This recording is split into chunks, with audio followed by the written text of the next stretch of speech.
Hello everyone and welcome back to another tutorial from Finance for Beginners. In this video, I'm going to show you how you can change the mining currency within the CT Pool crypto mining app. So let's get started right away. First of all, open up the CT Pool crypto mining application on your device, and after you have logged into your account, you will be taken into the mining homepage.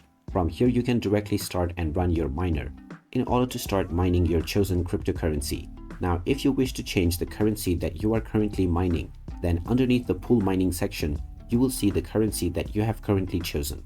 Alongside the balance currency option, just tap on the drop down menu, and now this will show you various different currencies that you can switch into.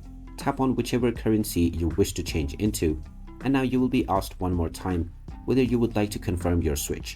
This will also show you a warning that you will need to wait 24 hours after you have switched your currency in order to switch it once again. So tap on the confirm button in order to confirm your change, and now your cryptocurrency has successfully been switched. You will now continue to mine the currency that you have just chosen. So there you have it. That is how easy it is to switch your mining currency on the CT Pool crypto mining app. If you find this video helpful, don't forget to hit that like button and subscribe to our channel for more useful tips and tutorials. Thanks for watching, and I will see you again in the next video.